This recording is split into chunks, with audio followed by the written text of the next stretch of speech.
तुम्हें इंतजार करना चाहिए था। तुम्हें इंतजार कराना चाहिए था। ऊपर वाला एक्टिव वॉइस का जुमला है क्योंकि इसमें सब्जेक्ट खुद काम कर रहा है, जबकि पैसिव वॉइस नीचे वाला जुमला है क्योंकि इसमें सब्जेक्ट से काम लिया जा रहा है। और ये दोनों जुमले ऐसे जुमले हैं जिसके अंदर आप शुड हैव का इस्तेमाल करेंगे। तो आज हम शुड हैव, वुड हैव या कुड हैव के बनाने वाले जुमले इस्तेमाल करेंगे और उसके पैसिव वॉइस बनाना सीखेंगे।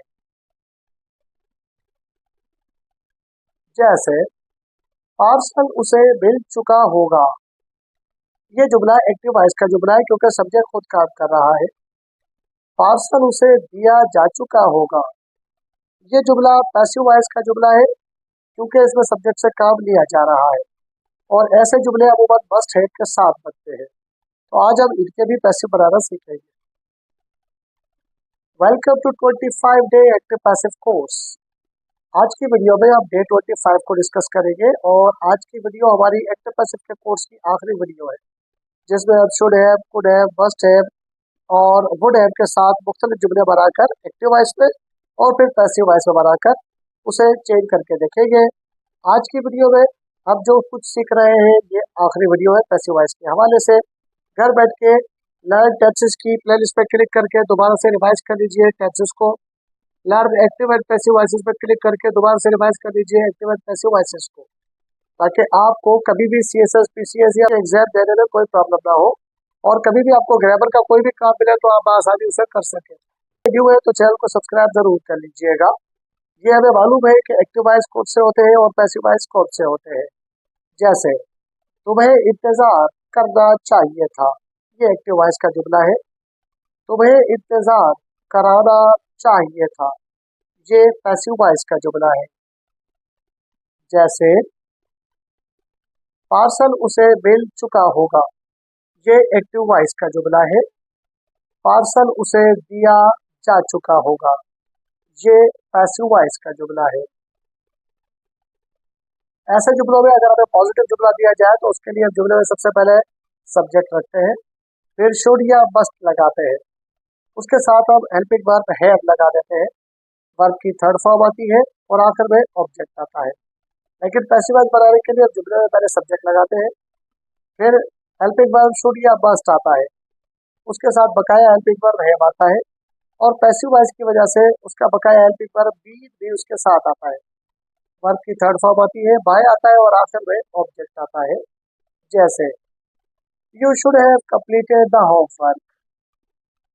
The homework should have been completed by you. इस जुमले में यू हमारा सब्जेक्ट था, हमने उसको ऑब्जेक्ट की जगह पर रखा है। होमवर्क हमारा ऑब्जेक्ट था, हमने उसको सब्जेक्ट की जगह पर रखा है। शुड हैव हमारा हेल्पिंग वर्ब था, हमने उसकी जगह पर शुड हैव बीन लगा दिया है और वर्ब की थर्ड फॉर्म लगाकर हमने बाय के साथ ऑब्जेक्ट लगाया है। ये वही स्ट्रक्चर है जो हम इससे पहले पैसिव वॉइस में डिस्कस करते आए हैं। फॉर एग्जाम्पल, जुमले में पहले सब्जेक्ट आता है, फिर शुड या मस्ट के साथ हैव आता है, वर्ब की थर्ड फॉर्म आती है और आखिर में ऑब्जेक्ट आता है। पैसिव वॉइस बनाने के लिए जुमले में पहले सब्जेक्ट आता है, उसके बाद शुड या मस्ट के साथ हैव आता है, बकाया हेल्पिंग वर्ब बीन उसके साथ आता है, वर्ब की थर्ड फॉर्म आती है, बाय आता है और आखिर में ऑब्जेक्ट आता है। जैसे they should not have taken your book. Your book should not have been taken by them. इस जुमले में हमारा सब्जेक्ट दे था, हमने उसको ऑब्जेक्ट बनाकर देम कर दिया है। योर बुक हमारा ऑब्जेक्ट था, हमने उसको योर बुक को रख के शुरू में सब्जेक्ट बना दिया है। ऊपर शुड नॉट हैव आया था हेल्पिंग वर्ब के तौर पे, नीचे शुड नॉट हैव बीन आया है। लेकिन वर्ब की थर्ड फॉर्म थी, वो वर्ब की थर्ड फॉर्म ही आई है। इसमें भी बाय आया है फॉर्मूले का और आखिर में ऑब्जेक्ट आ गया है। इंट्रोगेटिव जुमला बनाने के लिए जुमले में पहले शुड या मस्ट रखते हैं, फिर सब्जेक्ट आता है, उसके बाद बकाया हेल्पिंग वर्ब हैव आता है, वर्ब की थर्ड फॉर्म आती है और आखिर में ऑब्जेक्ट आता है। लेकिन जब हम पैसिव वॉइस बनाते हैं तो जुमले में पहले शुड या मस्ट आ जाता है, फिर सब्जेक्ट आता है, उसके बाद बकाया हेल्पिंग वर्ब हैव बीन आता है, वर्ब की थर्ड फॉर्म आती है, बाय आता है और आखिर में ऑब्जेक्ट आता है। जैसे should she have told the truth.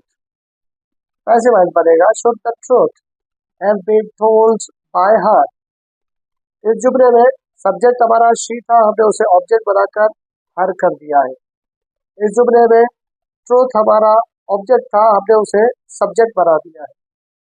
इस जुमले को चूंकि हमने शुरू में हेल्पिंग वर्ब से शुरू किया है शुड से, तो नीचे भी हमने शुड शुरू में रखा है। इस जुमले में हमने हैव लगाया है बकाया हेल्पिंग वर्ब सब्जेक्ट के बाद और वर्ब की थर्ड फॉर्म लगाई है, लिहाजा पैसिव वॉइस में हमने द ट्रूथ सब्जेक्ट के बाद हैव लगाया है और उसके साथ बकाया हेल्पिंग वर्ब बी लगाया है जो कि पैसिव वॉइस का है, और फिर वर्ब की थर्ड फॉर्म टोल्ड लगाई है। तो सब्जेक्ट को ऑब्जेक्ट, ऑब्जेक्ट को सब्जेक्ट की जगह रखा है, वर्ब की थर्ड फॉर्म लगाई है, फार्मूले का बाय लगाया है और आखिर में ऑब्जेक्ट लगाया है। लेकिन चूंकि जुमला इंट्रोगेटिव है लिहाजा हमने हेल्पिंग वर्ब को शुरू में रखा है। बढ़ते हैं आज की एक्सरसाइज की तरफ, लेकिन एक्सरसाइज की तरफ बढ़ने से पहले आज हमारी एक्टिव पैसिव की ये आखिरी क्लास थी, लिहाजा एक मरतबा घर बैठ के जरूर इसकी प्रैक्टिस कीजिए जो आज हमने सीखा है। अगर आपके टेंसेस पक्के रहिए तो इसी चैनल की प्लेलिस्ट लर्न टेंसेस पर क्लिक करके पहले टेंसेस सीखिए, उसके बाद लर्न एक्टिव पैसिव पर क्लिक करके लर्न एक्टिव पैसिव को सीख लीजिए। आज एक्टिव पैसिव की आखिरी क्लास है, आज जो स्ट्रक्चर सीखा है इसकी अच्छी तरह से प्रैक्टिस कीजिए ताकि जुमले आपको समझ में आ जाए और आप कभी भी किसी एग्जाम पे बैठे, CSS दे, CCE दे, PCS दे या कोई जॉब के लिए इंटरव्यू दे, तो आपको इंटरव्यू में या रिटन के अंदर एक्टिव पैसिव का मसला ना करें। आज की एक्सरसाइज ये है, she should have helped the poor, we must have completed the task, he must not have stolen the money, I should have seen him, you must have done this work। इन जुमलों के passive voice आप मुझे comment box में बता सकते हैं, लेकिन अगर आप हमारे चैनल पर न्यू है तो चैनल को सब्सक्राइब जरूर कर लीजिएगा, क्योंकि आने वाले दिनों के अंदर हमारे इसी चैनल के ऊपर नरेशन और इसके अलावा बहुत सारे और कोर्सेज भी अपलोड होने वाले हैं। डेली की क्लासेज हमारे पास चल रही होती है जिसमें हम tenses, active passive, narration, parts of speech और डेली स्पोकन स्ट्रक्चर और डेली स्पीकिंग की क्लासेस को कवर कर रहे होते हैं। लिहाजा हमारे चैनल को सब्सक्राइब जरूर कर लीजिए ताकि वीडियो के फौरी नोटिफिकेशन आपको वक्त पर मिल सके। अपना और अपने चैनल का ख्याल रखिएगा, मिलते हैं अगली वीडियो में, टिल देन अल्लाह हाफिज।